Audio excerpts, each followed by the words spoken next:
you for pulling this hearing together. It should be really interesting.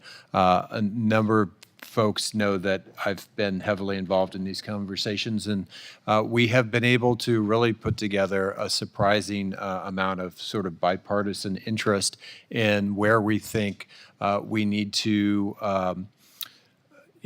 where we really think the benefits are going to accrue from artificial intelligence, and where are the places where we have to be careful and minimize some of the risks. So I'm very much looking forward to continuing that conversation today, and I'm going to introduce our other two distinguished witnesses. Dr. Ayanna Howard is the Dean of Engineering at Ohio State University. Previously, she was chair of the Georgia Institute of Technology School of Interactive Computing in the College of Computing, as well as the founder and director of the Human Automation Systems Lab. Her career spans higher education, NASA's Jet Propulsion Laboratory, and the private sector.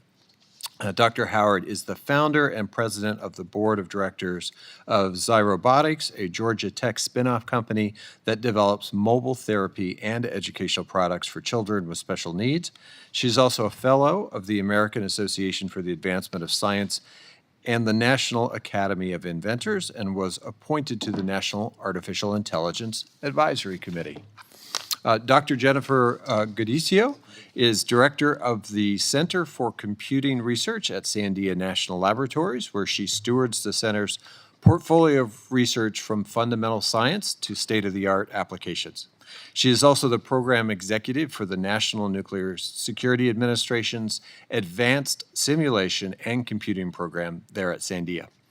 Previously, she served as the director of the Center for Computation and Analysis for National Security, where she oversaw the use of systems analysis, cybersecurity, and data science capabilities to tackle complex national security challenges.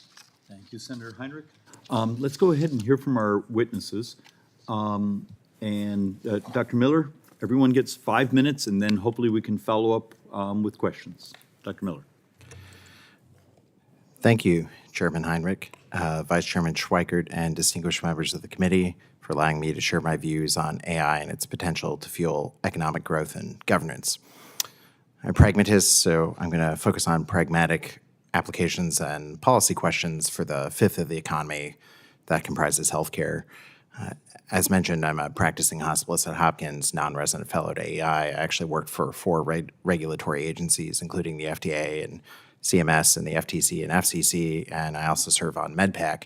I should note that today I'm here in my personal capacity, and my views are my own and don't represent those of Johns Hopkins, AEI, or MedPAC.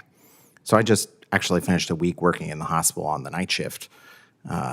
It's an interesting experience. It's 7 days in a row of flying a 747 with analog controls and no autopilot.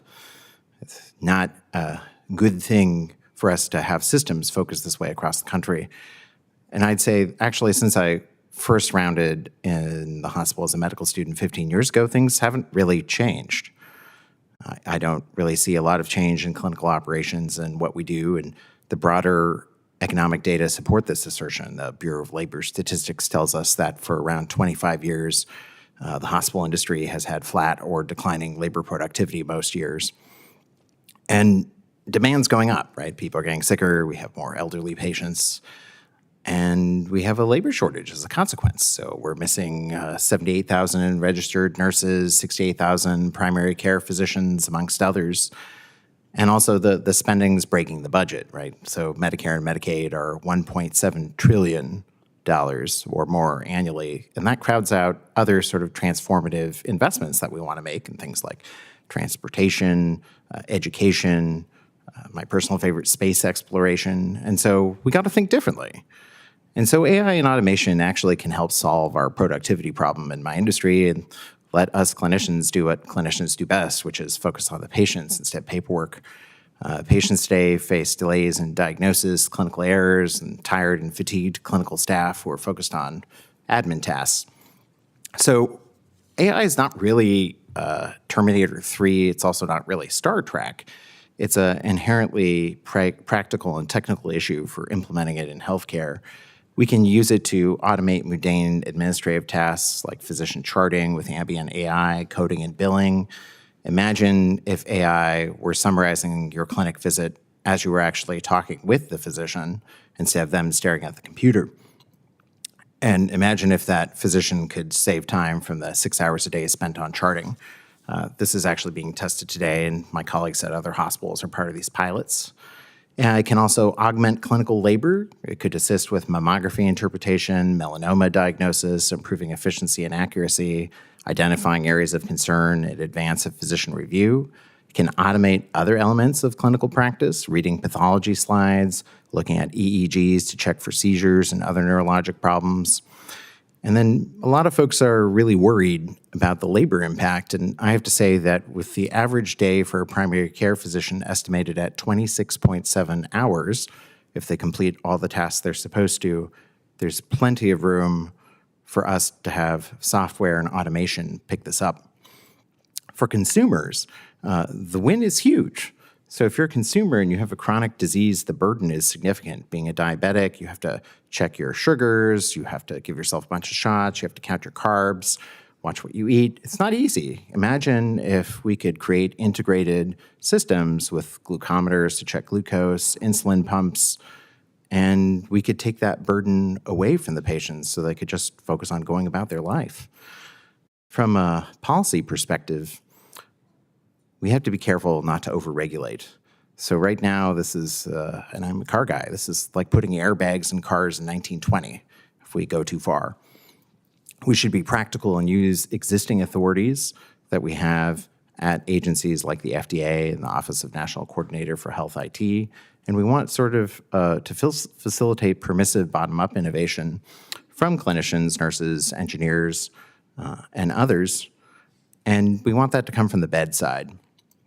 We should also aim to pay for and drive competition amongst new and old care models between humans and technology. And we want rapid cycle, stacked incremental innovation to transform healthcare. We can't tax and spend our way out of this, so we must innovate and instead remember why America is great.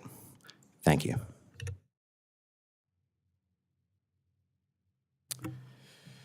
Chairman Heinrich, Vice Chairman Schweikert, members of the committee. Thank you for the invitation to participate in this important hearing on artificial intelligence and its potential to fuel economic growth and improve governance. My name is Adam Thier, and I'm a senior fellow at the R Street Institute, where I focus on emerging technology issues. I also recently served as a commissioner on the U.S. Chamber of Commerce Commission on Artificial Intelligence, Competitiveness, Inclusion, and Innovation. Today, I will discuss 3 points relevant to this hearing. First, AI and advanced computational technologies can help fuel broad-based economic growth and sectoral productivity, while also improving consumer health and welfare in important ways.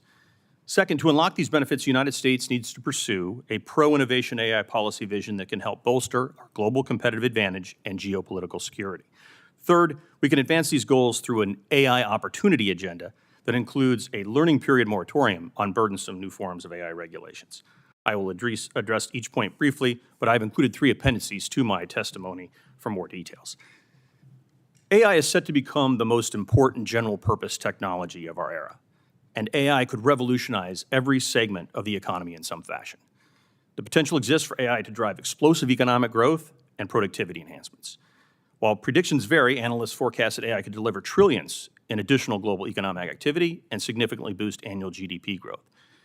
This would be over and above the $4 trillion of gross output that the U.S. Bureau of Economic Analysis says that the digital economy already accounted for in 2022. But what really matters is what AI means to every American personally. AI is poised to revolutionize health outcomes in particular. AI is already helping with early detection and treatment of cancers, strokes, heart disease, brain disease, sepsis, and other ailments. AI is also helping address organ failure, paralysis, vision impairments, and much more. The age of personalized medicine will be driven by AI advancements. AI can help make government more efficient as well. Ohio Lieutenant Governor John Husted recently used an AI tool to help sift through the state's code of regulations and eliminate 2.2 million words of unnecessary and outdated regulations. California Governor Gavin Newsom just announced an effort to use generative AI tools to improve public services and cut 8% from the state's government operations budget. And regulators are already using AI to facilitate compliance with existing policies, such as post-market medical device surveillance. AI also holds the potential to achieve administrative savings for federal health insurance programs, or better yet, reduce the number of people dependent on them by identifying and treating ailments earlier. There's an important connection as well between AI and broader national objectives. A strong technology base is a key source of strength and prosperity, so it is essential we do not undermine innovation and investment as the next great technology race gets underway with China and the rest of the world. Luckily, U.S. innovators are still in the lead. Had a Chinese operator launched a major generative AI model first, it would have been a veritable Sputnik moment for America. Still, China has made its imperial ambitions clear with the goal to become a global leader in advanced computation by 2030, and it has considerable talent, data, and resources to power those ambitions. Experts argue that China's whole-of-society approach is challenging America's traditional advantages in advanced technology. We therefore need an innovation policy for AI that will not only strengthen our economy and provide better products and jobs, but bolster national security and allow our values of pluralism, personal liberty, individual rights, and free speech to shape global information markets and platforms. If, by contrast, fear-based policies impede America's AI developments, then China wins. To achieve these benefits that AI offers and meet the rising global competition, America needs what I call an AI opportunity agenda. An AI opportunity agenda begins with reiterating the freedom to innovate is the cornerstone of American technology policy and the key to unlocking the enormous potential of our nation's entrepreneurs and workers. As part of this agenda, Congress should craft a learning period moratorium on new AI proposals, such as AI-specific bureaucracies, licensing systems, or liability schemes, all of which would be counterproductive and undermine our nation's computational capabilities. In addition, this moratorium should consider preempting burdensome state and local regulatory enactments that conflict with our national AI policy framework. Next, Congress should require our government's existing 439 federal departments and subdepartments to evaluate their current policies towards AI systems with two purposes in mind. First, to ensure that they are not overburdening algorithmic systems with outdated policies, and second, to determine how existing rules and regulations are capable of addressing the concerns that some have raised about AI. Taking inventory of existing rules and regulations can then allow policymakers to identify any gaps that Congress should address using targeted remedies. Finally, an AI opportunity agenda requires openness to new talent and competition. Experts are finding that with a talent war brewing between the U.S. and China, China is moving ahead in some important ways, and we must take steps to attract and retain the world's best and brightest.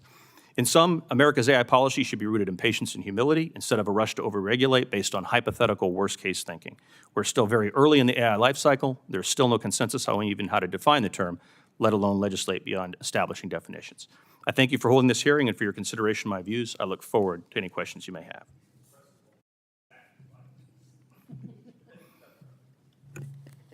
Chairman Heinrich, Vice Chairman Schweikert, and members of the Joint Economic Committee. Thank you for this opportunity to participate in today's hearing on artificial intelligence and its potential for job growth and improved governance.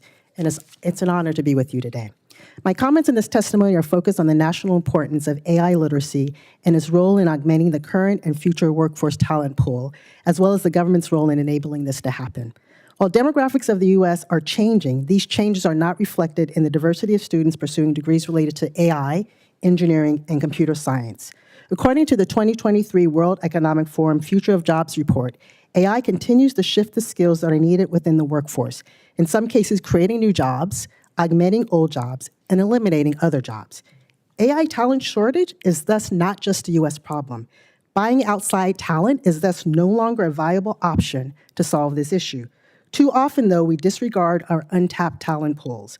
Organizations tend to over-index on hiring new talent with needed skills versus upskilling their current workforce. As an educator, I have witnessed bright students whom, because of gaps in their high school curricula, leave the engineering major because they struggle when they take their first discipline-specific engineering course. Yet, when we have instituted enrichment programs such as Preface and Accelerate in the College of Engineering at Ohio State, we have seen quantifiable growth in student retention and graduation rates in engineering.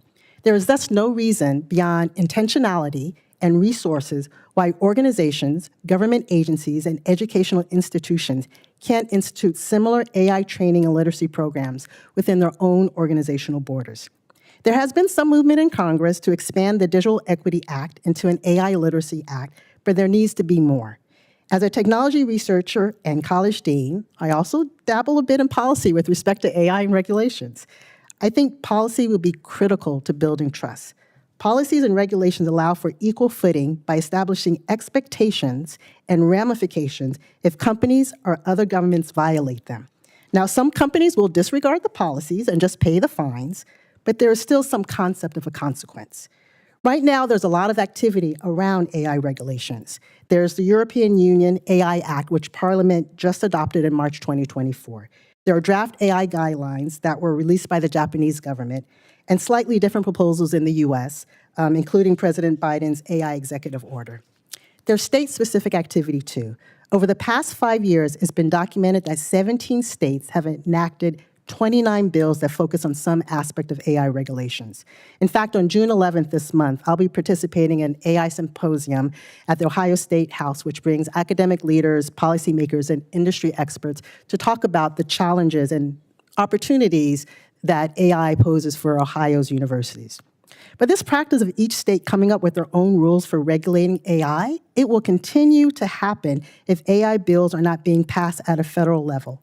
And that is a problem. I believe we have a lot of room for improvement in making sure that people not only understand technology and the opportunities it provides, but also the risks that it creates.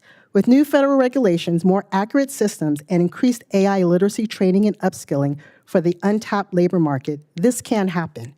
The intersection of the country's growing dependence on advanced AI technologies, coupled with a clear shortage of AI talent, is fast becoming a national security issue that must be addressed urgently.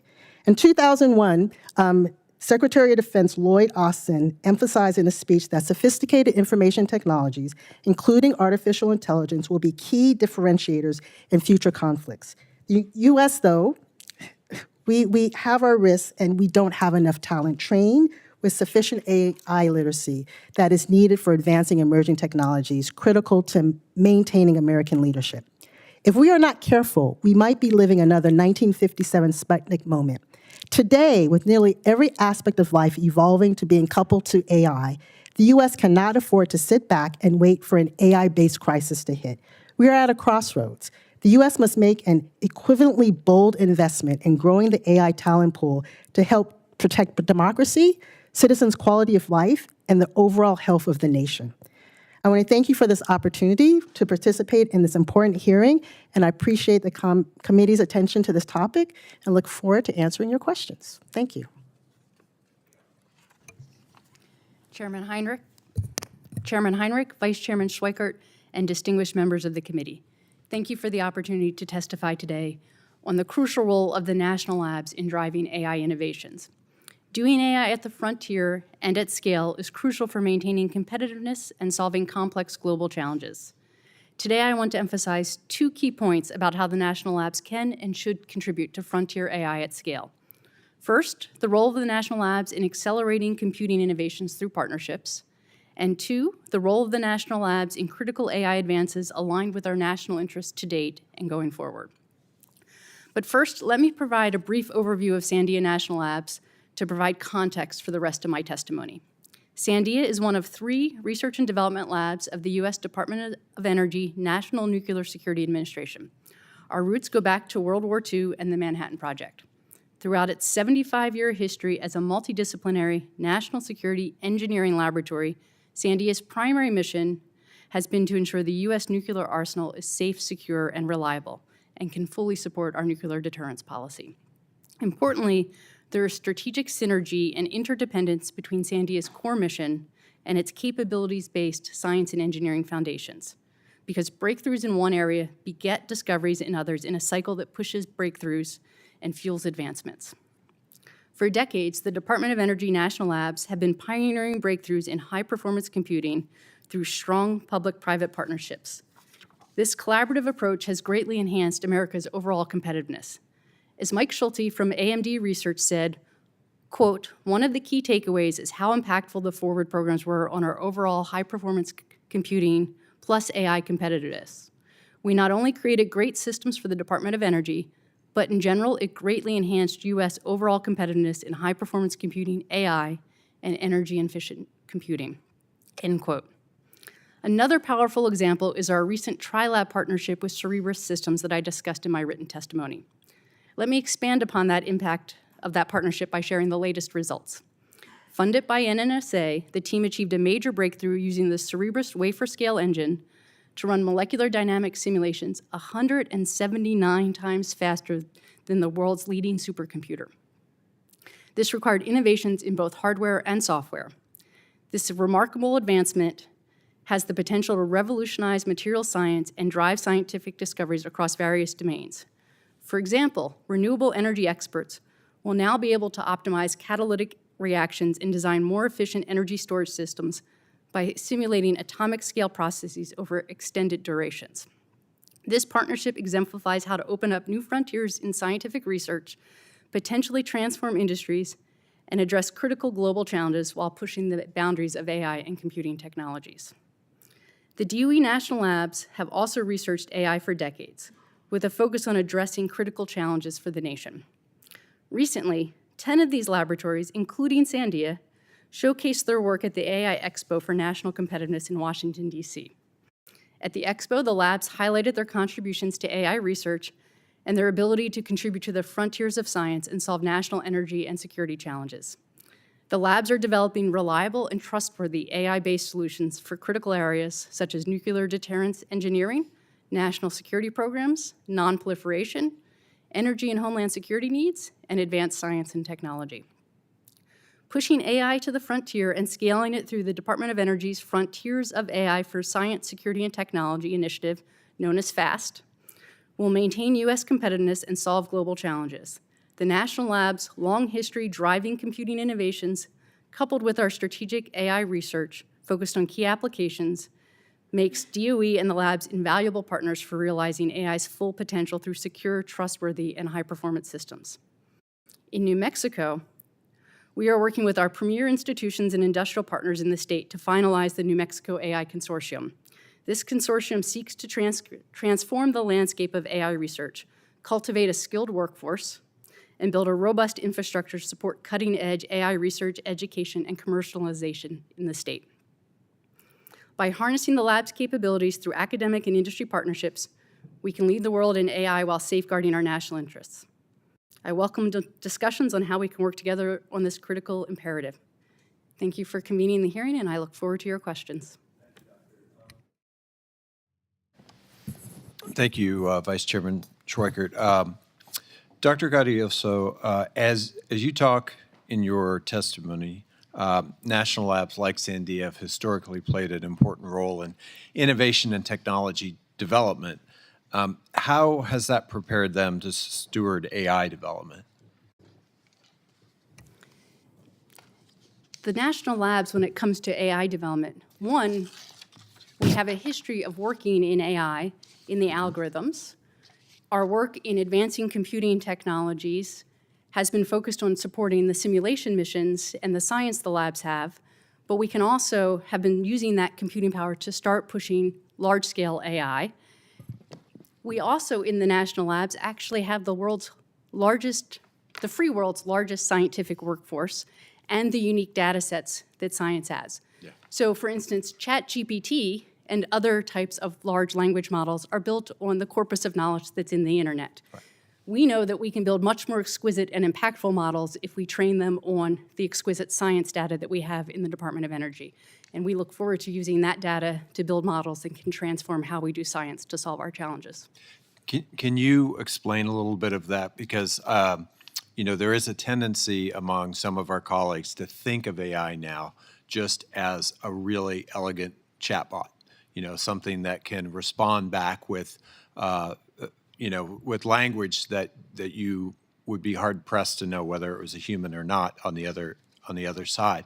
But when you take a large language model and you put it on top of some of these foundational science models, so that you can use language as the basically to coach new science, new alloys, new molecules, new pharmaceuticals out of these foundational models, you get really powerful combinations. Can you talk about the opportunities there a little bit? I'd be happy to discuss those opportunities because I think, we have the large language models that are trained on language, visual arts, other popular media. We now need to train physics models. We need to train them on chemistry data. And these models will help us be able to make connections in the science data that today, I'm a chemist by training. I was trained to read the scientific literature, comb through the data, spend years trying to make sense of the world around me, make a hypothesis, design experiments to test my hypothesis, and iterate. Right. Well, if we can train a chemistry AI model, I have my own student intern right there with all of the world's chemistry knowledge, or at least the trusted chemistry knowledge encoded in it, and we can use that to make science go much faster and to make connections that no human is ever going to make, right? And so we're already seeing this in materials discovery.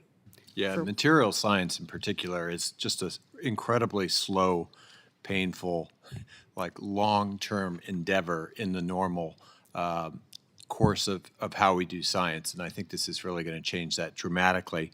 We heard a little bit about the importance of labor and workforce in having maintaining our advantages in AI, but you mentioned something else, which is data.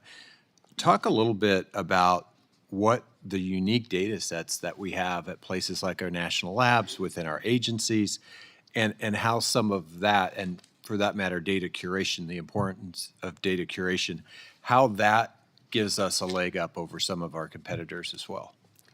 Yeah, the data is really at the heart of AI, right? And we have data, both open science data, the Office of Science Laboratories, the national labs broadly do science to advance the public interest. And so most of the science data we have is public. But we, as the scientists that discover and produce that data, know how to interpret it and how to curate it to make it AI ready and to be able to use it to build these models. But we also have access as federally funded research and development centers. We have trusted partnerships with the US government, and we have access to national security science data that we use, as Sandia does, in designing hypersonic reentry bodies or nuclear weapons. And that data, which of course we don't want to make public, can be used to train closed foundation models that will help us change the design life cycles and respond to at the speed of the national security threats we're facing today. Great. I'm gonna yield back the rest of my time, Vice Chairman. Thank you, Chairman Heinrich.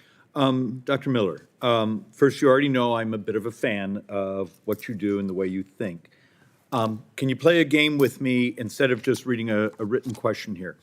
I come to you, you get to use the full power of what you believe exists today and is going to exist over the next year. How could you revolutionize medicine? How could you revolutionize the cost? How could you revolutionize making people well and the morality of ending and providing cures? A couple answers. One, if you had high blood pressure, we have software that could titrate the medications for you. You could do that at home. You could send me a message. I could talk with you about exercise. And in fact, software, in theory, could titrate lots of medications for lots of common conditions. You wouldn't even have to necessarily leave your house to see me. In fact, a lot of the time you might not even need to see me. And then see me for acute concerns. You could automatically have your clinical preventive services ordered, right? You could have your colonoscopy ordered, if relevant, a PSA to check for prostate cancer. So a lot of care could occur not just outside the walls of the clinic, but also even outside needing to see a physician. And then let's say you had a condition and you had to do a prior authorization, which my colleagues and I don't particularly enjoy doing. Imagine if the first layer of approval, a review, and then approval were automated and in near real time. You know, we have that piece of legislation. So, Doctor, within that scope, you have the data off my wearables, my breath biopsy, whatever it may be. Do you see a world, at least at the basic level, the AI and then the algorithm that's attached to it could write the script? Absolutely. And okay, that was clean without a whole lot of struggle. Dr. Howard, this is a little bit different, but and you need to correct me because I was listening to your discussion about okay, we need more people of variety who are writing AI and code.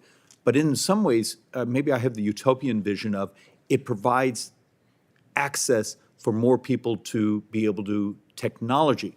Most people have no idea how to write an app, but they can use the app to do technical jobs. Is there in some ways that, yes, there may be this hierarchy of here's over here, my people writing code, doing those things, but over here, isn't this an empowerment for almost every American to do things that are much more complex? Yeah, it is. So when I define AI literacy, it's not about creating computer scientists or coders. It's about making every citizen understand how to interact with AI to do their jobs better. So it's allowing doctors to basically talk in their phone and it transcribe it into the actual records that can then be shared with other doctors. So Okay, that's really about it. That's a much more elegant way to phrase it. Ms. Thier, what's my GDP growth? What's my, I have a personal fixation on where we are demographically as a country. We're getting old very fast. We often don't want to talk about it. We have to be brutally honest, 100% of the calculated future debt for the next 30 years, interest, healthcare costs, and if a decade from now we backfill Social Security. It's demographics. What is your vision of AI, the growth, the labor substitution? Does it save us? Yeah, well, nothing can save us, but it can certainly make a major contribution towards the betterment of our government processes and potentially our debt. There's been various estimates, Congressman, on exactly how much AI could contribute to overall gross domestic product. The low end being something like at least 1.2% annually, but it goes up from there with one forecast for 15.7 I beg of you to be trillion. slightly louder. 1.2% annually GDP boost and 15.7 trillion potential contribution to global economy by 2030, according to another report. I have all this data in a supplement to my testimony. And again, the estimates vary widely. But the bottom line is that almost all economists, political scientists, and consultancies realize that this is a great opportunity to once again build talent with digital technology companies in the world by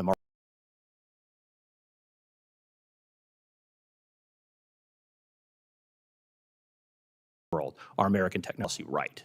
Thank you, Ms. Thier. All right, to our true AI expert, Mr. Beyer. First of all, Mr. Vice Chairman, thank you very much for convening this. And so, Dr. Miller, in fact, I just got off a Zoom a couple of minutes ago with Dr. George Church at Harvard, who was explaining to me that he and his colleagues have built new microorganisms with DNA completely different on the planet. And because of that, the viruses don't work. They're completely immune for virus. And leads to the idea of making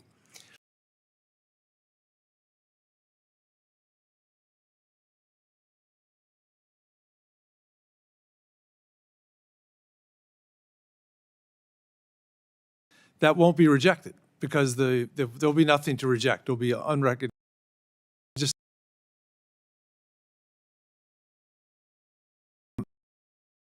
agencies like our front, but we have seen in the past that the introduction of new technologies in medicine hasn't necessarily improved things. You specifically talk about the absence of labor productivity growth in healthcare. The best example I can think of is EHRs, electronic health interoperability.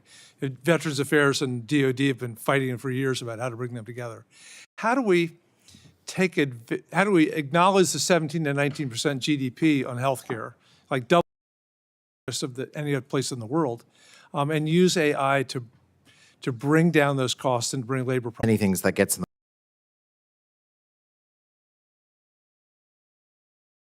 the way of actually us using it in a productive and proactive fashion is state and federal regulation. There's a role for state and federal regulation, but we don't want to go to town to prevent people from innovating at the bedside and getting it into practice. Providing a service, why not let them bill, right? If they can provide that service and compete. And if you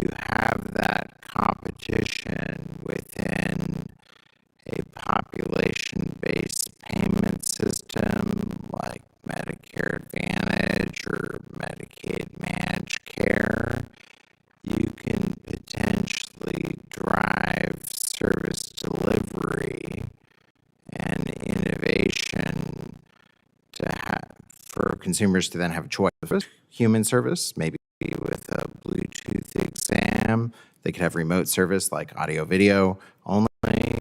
They could have automated service, right, from software, or they could even, if we drive policy,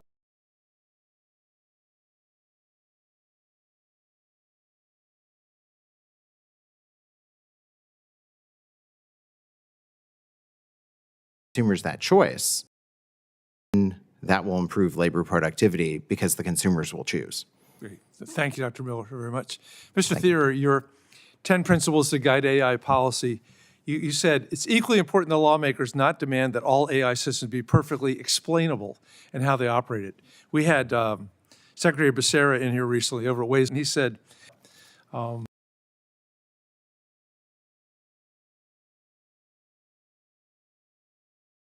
prior authorization being made by AI. What are the limits of explainability? What could we as lawmakers really demand in terms of explainability?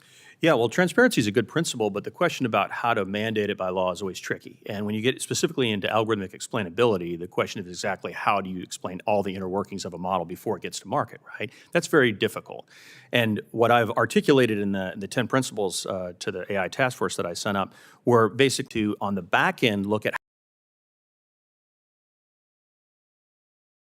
to trying to micromanage and figure out how explainable they are, quote unquote. Because I think that's a fool's errand. I don't think that can be done efficiently without innovation. As we look at the output, actually Right balance. But thank you for the principles. And Mr. Chairman, I'll yield back for the moment.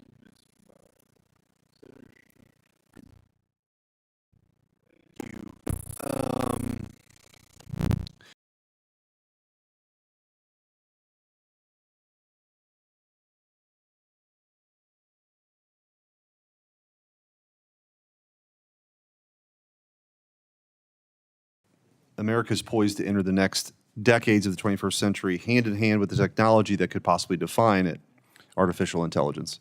Decades of innovation and entrepreneurship have led to this point, from industry titans of NVIDIA to innovation centers like St. Louis's own geospatial hub.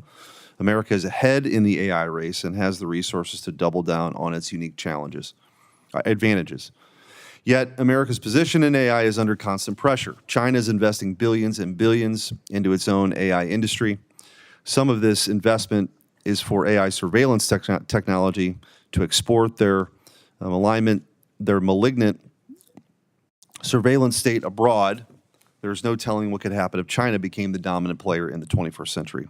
I'm sure China is watching us, Europe is too, hoping that we bury our burgeoning AI industry in unnecessary regulation and lose sight of what got us in this position in the first place. The worst thing we could do in this race towards AI is stifle innovation by unleashing the bureaucrats and putting crippling regulations onto innovators. The EU has done this, and now Europe will now most likely be watching this race from the sidelines.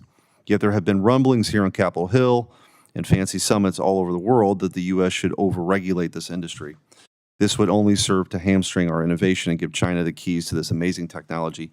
I want to zero in on this because I think this is a common theme that we hear about as far as over-regulating, and I think the American way here is we're concerned about this. But I want to drill down on that a little bit, and maybe Mr. Thier, I'll start with you.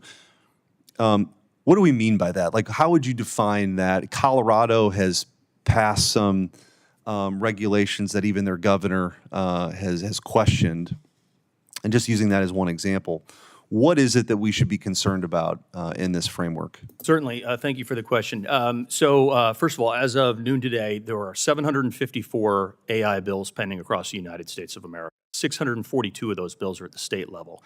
That does not include all the city-based bills. Probably the most important AI bill that's passed so far is New York City. Not New York State, New York City. And so there's patchworks and then there's patchworks, right? And so the cumbersome nature of all those compliance rules added on top of each other, even if well-intentioned, can be enormously burdensome to AI innovators and entrepreneurs. So that's just one thing to note. The other thing to note is that there's been discussions about the idea of like overarching new bureaucracies or, certain types of licensing schemes. I have no problem with existing licensing schemes as applied in the narrow focused areas where AI might be applied, whether it's medicine, drones, driverless cars. But an overarching new licensing regime for all things AI is going to be incredibly burdensome. That's a European approach. We don't want that. And Senator, let me just say something about your China point, because this is really important. We're here on June 4th. This is the 35th anniversary of the Tiananmen Square massacre. And when we talk about the importance of getting this right for America and our global competitiveness, it's important for exactly the reason you pointed out. Because if we don't and China succeeds, then they're exporting their values, their surveillance systems, their censorship. The very fact that I just uttered the term Tiananmen Square at this hearing means this hearing won't be seen in China. I apologize for that to everyone else here. But the bottom line is that means that what's at stake is geopolitical competitiveness and security and our values as a nation. And so this is why we have to get it right. So it's interesting because when I was going to school, the idea was that the more literate a society became, the more educated they became, the more open they became, the more likely they were to become a democracy, right? And China was kind of always an example. Maybe if there are fewer poor people there and they're more literate, that ultimately they'll demand more. But interestingly, AI has uniquely, and very low-tech AI as it relates to surveillance, empowered communist regimes, right? It empowers a totalitarian level of control that 30 years ago, I'm not sure anybody could really foresee. And that's certainly what they've capitalized on, to your point. And if people think that that is a way to maintain power, which has been the way of the world in many places, you're right. They become the dominant player in this. I do want to just shift with a little bit of the time they have left. And anybody please chime in on this point. But I'll start with you, Mr. Thier, again.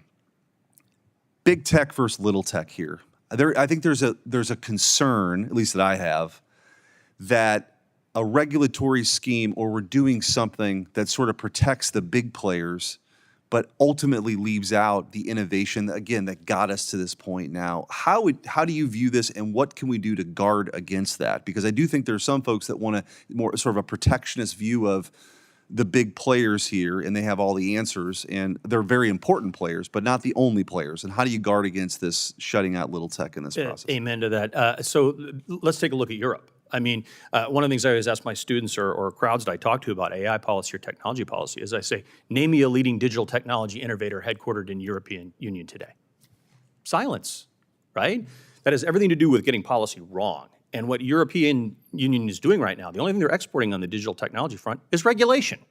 And basically that's all they've got left. And they're trying to regulate mostly large American tech companies. And so what's ironic about their regulatory regime is it was meant to sort of keep things more in check and competitive, but there's only a handful of large technology companies that can comply with those rules and regulations. We don't want that to happen in the United States. We have thousands upon thousands of small entrepreneurial companies starting up in the AI space right now. And this is the hope for the future, especially open source technology. Right here in America, that's happening on the ground. We have got to preserve that entrepreneurial, freedom to innovate kind of model for the United States so we don't become the innovation backwater that is the European Union. Thank you. Thank you. Thank you very much. Thanks for doing this important hearing, and thank you to our witnesses. I come from a state that believes in innovation. We brought the world everything from the pacemaker to the Post-it note. I also think that we have to get ahead of this in a good way. We have to put guardrails in place. That's something that we really didn't do with tech policy, and now there are all kinds of issues with privacy, and I'm not going to go into everything that we need to do that I hope we can do differently with AI. And I think David Brooks, the columnist, put it best when he said, the people in AI seem to be experiencing radically different brain states all at once. I found it incredibly hard to write about because it is literally unknowable whether this technology is leading us to heaven or hell. We need guardrails that acknowledge that both are possible. So I'll start out with Senator Thune and I serve on the Commerce Committee, and we've introduced legislation that has gotten some positive feedback. The AI Research, Innovation, and Accountability Act to increase transparency and accountability for non-defense applications and sort of differentiating between some of the riskier applications like electric grids and then others, and directing the NIST, the Commerce Department, to issue standards for critical impact systems. So I guess I'll start with you, Mr. Thier.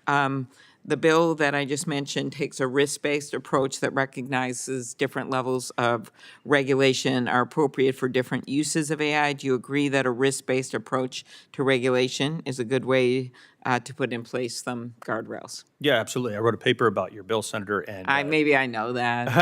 It's a kind of a softball beginning. Yes. well, I love building on the NIST framework, right? Because that exists, and it was a multi-stakeholder, widely agreed to set of principles for AI risk management. And so it's really good to utilize the sort of existing sort of regulatory infrastructure we already have and building on that first. Very good.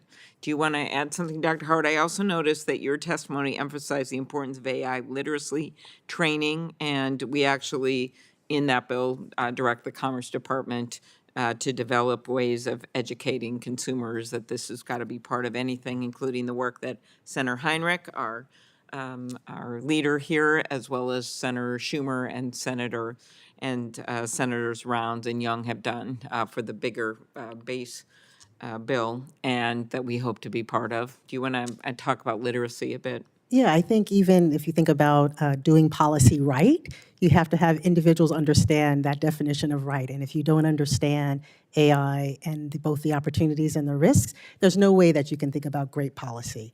And so when I think about this, it's not just computer scientists and engineers, it's everyone that's touching any type of technology should understand how to define it, understand data, understand parameters, understand outcomes, understand what the impacts are on different markets, different populations. And so that's really important.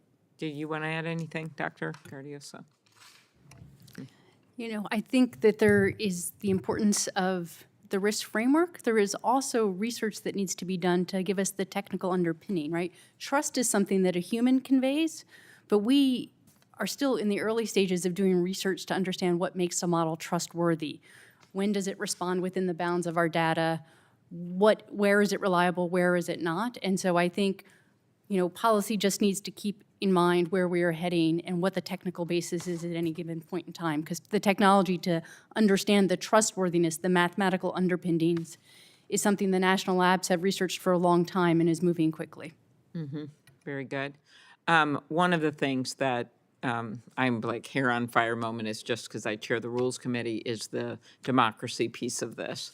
And I guess I'll ask you, this isn't the subject really, we're talking about innovation, but if our democracy is unstable because people don't know if it's the candidate they love or the candidate they don't like that are speaking because you can't tell, it is just something that we have to think about in terms of going forward as a nation. Something like over 15 states now have required bans or disclosures on deepfake ads. Senator Hawley and I, as well as Senator Collins and Coons and many others, have put together a bill on actually banning deepfakes with exceptions for satire and the like. Senator Murkowski and I have the bill that we lead on disclaimers. And I'm just really worried with federal elections that while states are doing things with, which is good, we don't preempt them on state ads, that we have to guardrail our democracy here so people know who they are hearing from. And I often get worried that some little disclaimer at the end, no one's going to really notice. Do you want to answer that? That is true. It's just like with consent forms, nobody actually reads them. And so one of the things is how do we provide individuals or how do we provide some transparency and trust on the information they're hearing? Because we know it's very easy to manipulate individuals with advertisement and media. And so if those advertisements and media are very, very real or associated with a candidate that people resonate with or don't, that will influence them, guaranteed, 100%. And Dr. Miller, I think I'm out of time, but I'll put a question in writing to you on tech hubs. I know that you know a lot about this kind of, your testimony is on the importance of policies that promote development of new science and new innovation. We have a lot of medical device in Minnesota, and it's served our country well. And I just want to talk a little bit about that in tech hubs, and you can do it in writing unless you want to add something, and the chair will let me ask you that. Is that okay? Do you want to add anything on that? Yeah, I guess one thought I think with tech hubs and also just tech innovation is we often don't realize that the current status of purely human-driven care is actually frequently low quality and often highly unsafe. And so promoting innovation at universities, at small companies that change that and automate components of care delivery or assist nurses, doctors, pharmacists, whomever in making decisions will actually massively raise the quality and safety and efficiency of care. And I'd add, I would say my greatest fear is actually that we don't take advantage of this opportunity because the care delivery system is a mess. Well, that's where you go to heaven or hell. We got to make sure we got it right. All right. Thank you very much, Dr. Miller. Thank you all. And Senator, that was a terrific question. It's sort of the, we sometimes are emotionally tied, and sometimes the disruption of the technology makes us nervous, but the math is the math.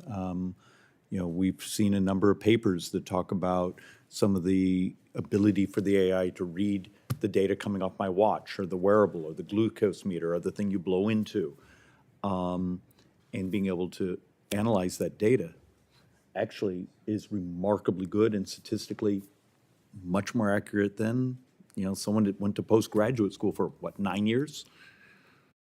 And I feel crappy saying that because I can't imagine what your student debt is. On that note, thank you, Senator. And Congressman Beyer was actually, and he and I were sort of channeling each other. Where I'm trying to get is a model where AI makes traffic better, where AI helps me attach an air quality monitor to these things, and we crowdsource our environmental data, where AI is, and I accept some of that becomes technically an algorithm underlying. It's actually not, crawling through a stack. But even where Congressman Beyer was, the ability to revolutionize the cost and delivery and efficacy of healthcare, of what was it, about 3 weeks ago, a month ago, we had one of the first drugs solely designed by AI, a new molecule that looks like it has a remarkable efficacy.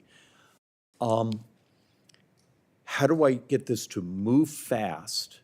Because I believe cures are moral.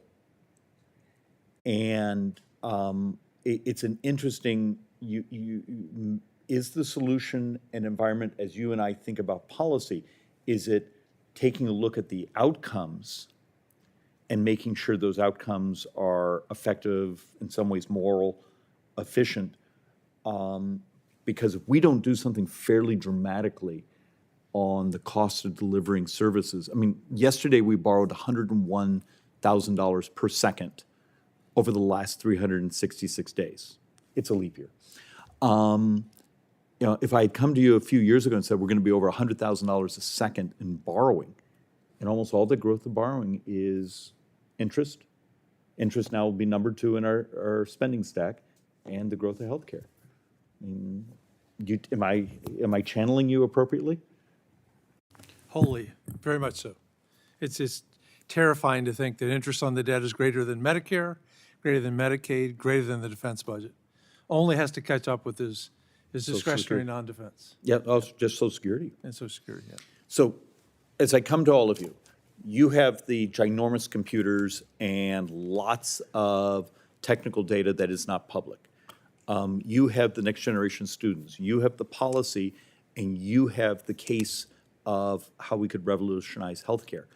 How do I deal with the fact that when he and I have actually had conversations of telehealth, digital health, the fact of the matter is, in many ways, you know this because you sat and we talked about it. If the pandemic hadn't happened, I don't know if I would have ever gotten our telehealth bill a single hearing. It only moved forward, and because apparently grandma wouldn't know how to work FaceTime. Turns out she's really good at it. I don't believe the next generation is talking to someone on the phone. I think it's reading the data off my body. How do I sell this story, Dr. Miller? How do we sell the morality of doing it better, faster, cheaper, and much more accurately? I think it's immoral not to do that, right? So if we don't give patients the choice of having cheaper, more efficient, more accessible, more personalized care, I think that we would be making a massive moral error. You mentioned telehealth. 20 years ago, if we talked about telehealth, people would say that we were cuckoo for Cocoa Puffs, right? Because no one's going to call their doctor or do Skype or FaceTime. And now it's the standard. It took a global pandemic where 1 million Americans died for us to have telehealth.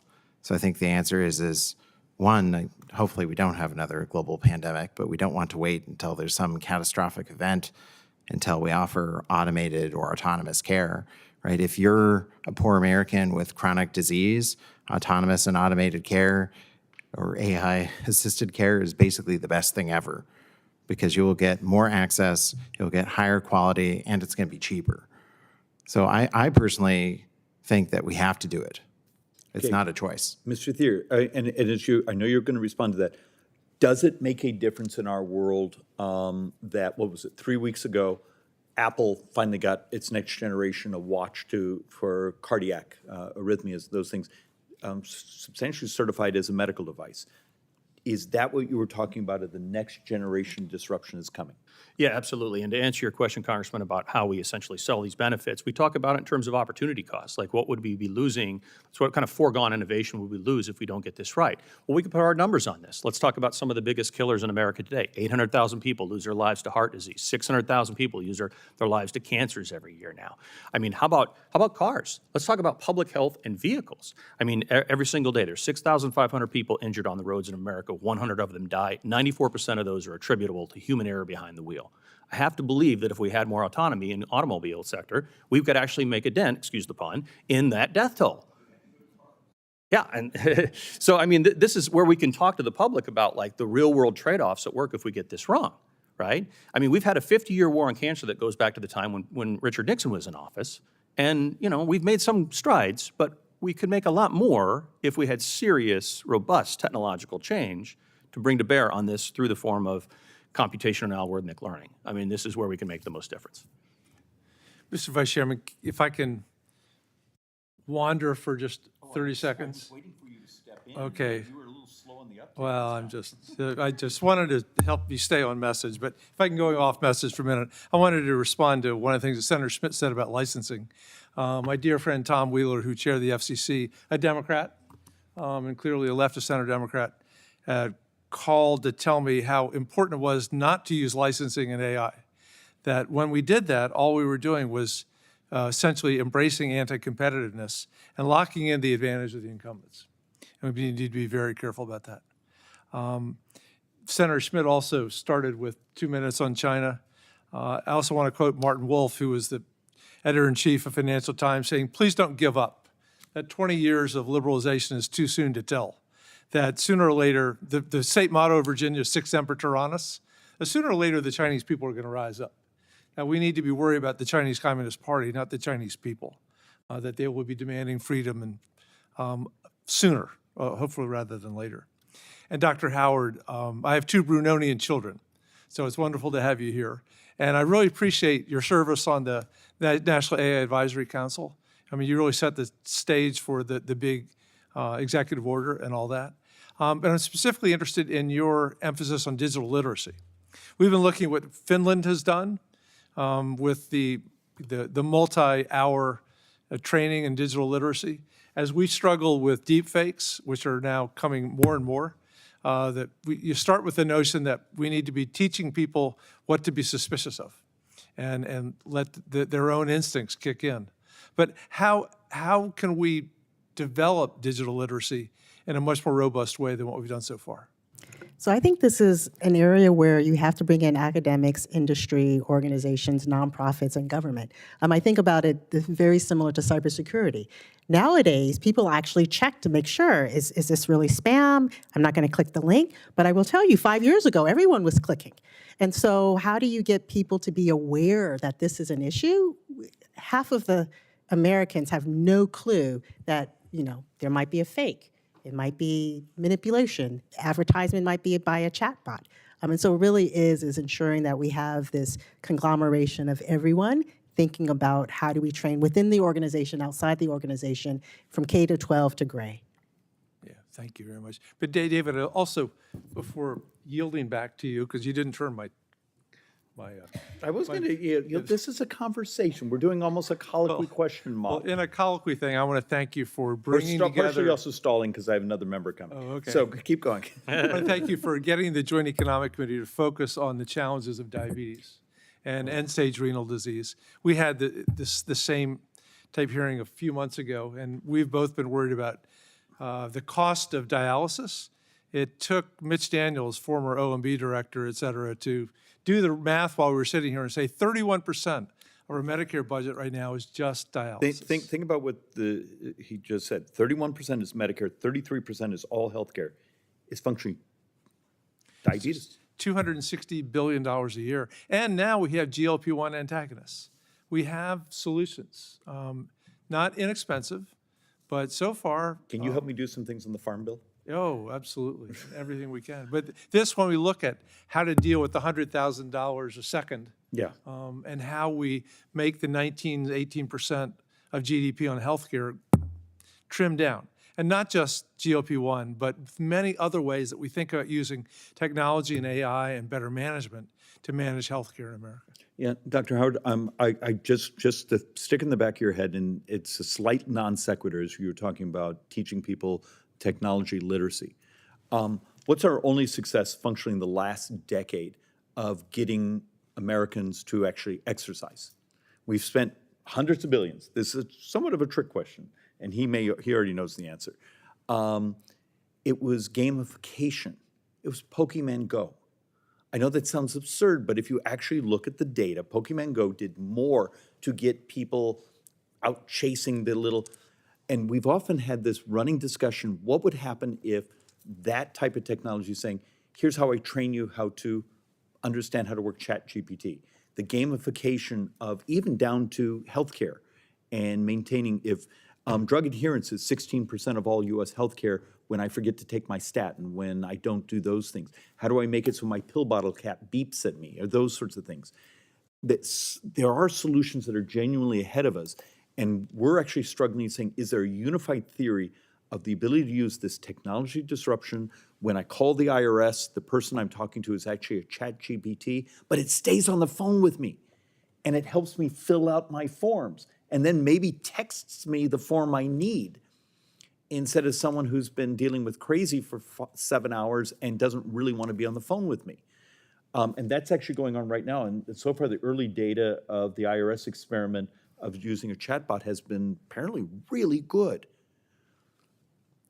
That's human. So if it be from the cures to the education to the miracles of producing new materials.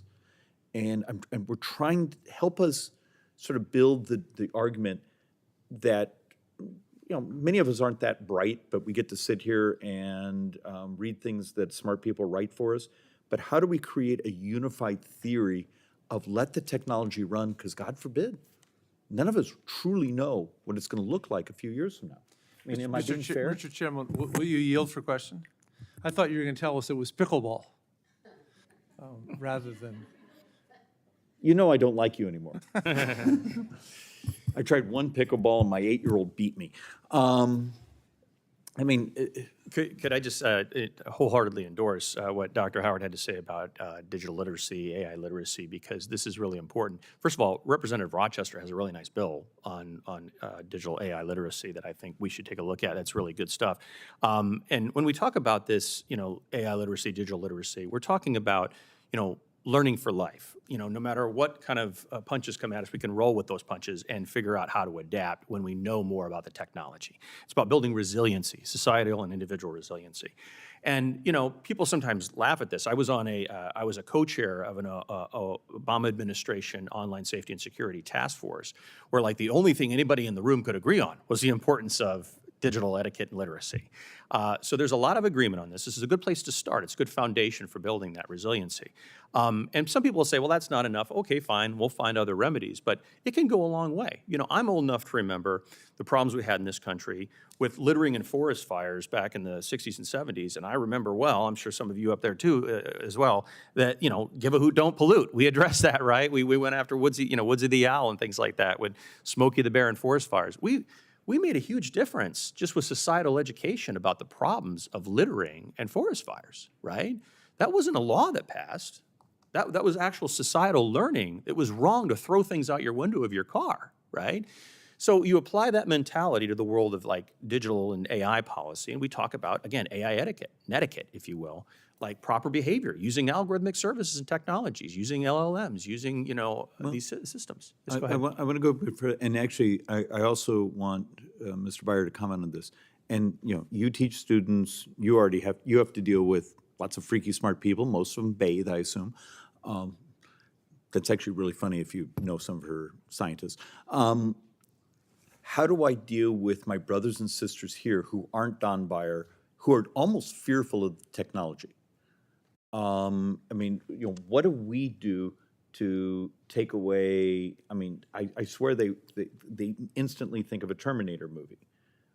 What do you do? In healthcare, I can't tell you I'm going to forgive my elegance and my language, the crap I take when I basically say the same things you have at forums of here's my healthcare costs, here's things we could do to disrupt it using technology. And I will get administrators and this and that come and say, well, we can't do that. It might be against our state law.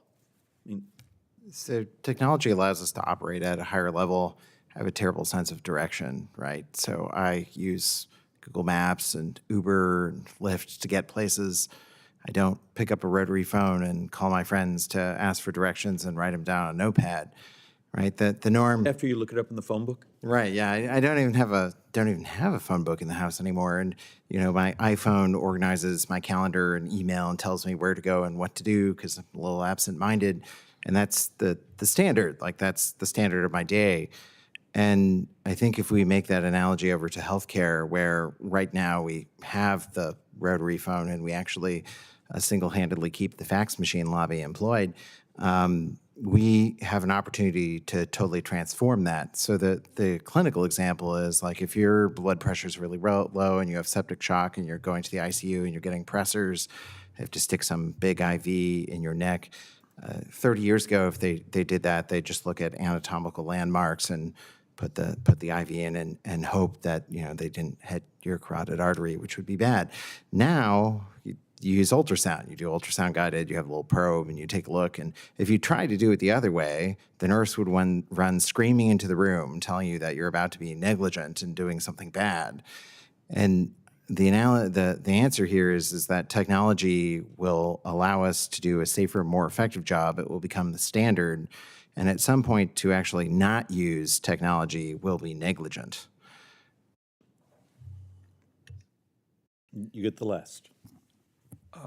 Well, first of all, on your comment on gamification, I wanted to show you, David, that I'm on day 643 on Duolingo. I'm so proud of you.